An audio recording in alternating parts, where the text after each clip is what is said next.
Salut à tous. Alors, nous sommes encore là. Mentalité martiale podcast, chaîne Chaos Suisse. Ce soir, Ruben qui est toujours derrière et sera là avec moi.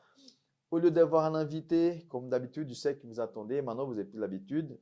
En parlant de ça, abonnez-vous sur la chaîne pour nous donner la force. Comme ça, on peut continuer, on peut améliorer notre travail.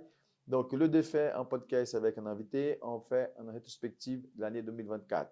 On va commencer par les événements qui sont arrivés, qui sont passés à Genève.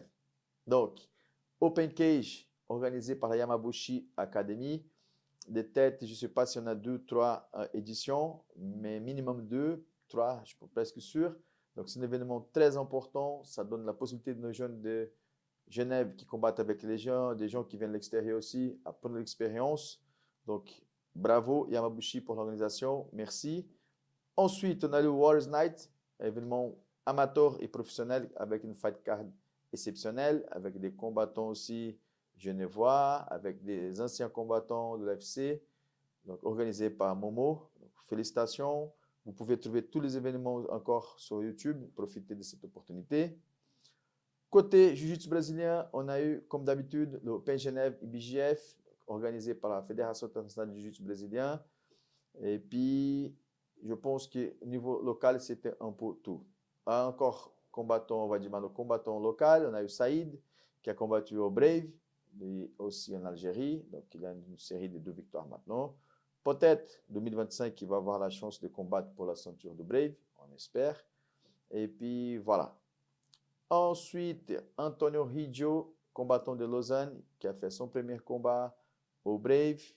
De côté de l'UFC, le combattant suisse, c'était pas, on va dire comme ça, c'était pas top le résultat, mais toujours bien représenté. Volkan Ozdemir, il a eu 2 combats, une victoire et une défaite.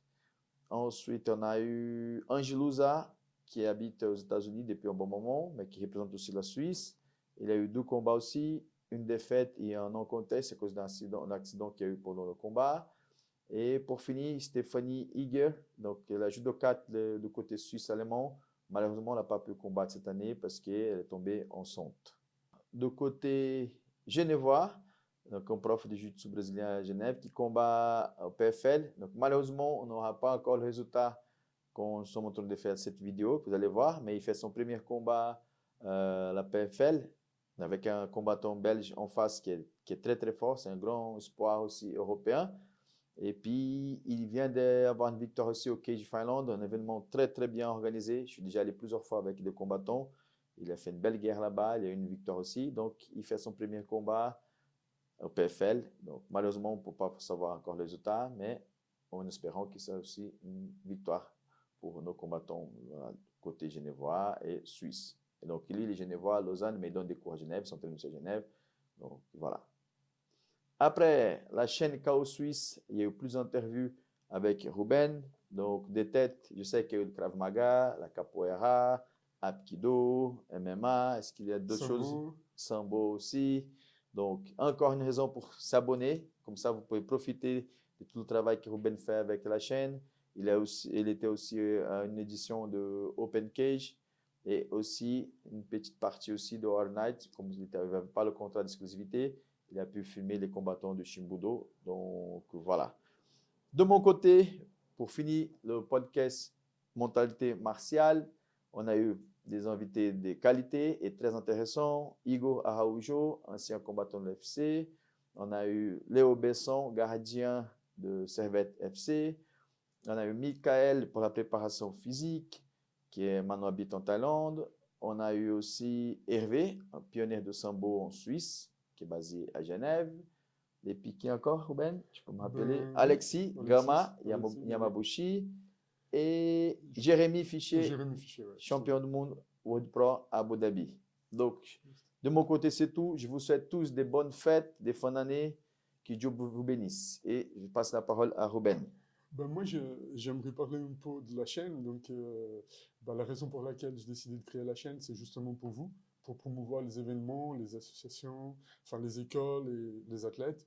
Donc, ça serait intéressant si vous consommez notre contenu, ce qui est assez une évidence, donc n'hésitez pas en vous abonner, laissez un pouce. c'est très important. Enfin, pour le référencement, ça va forcément nous aider beaucoup.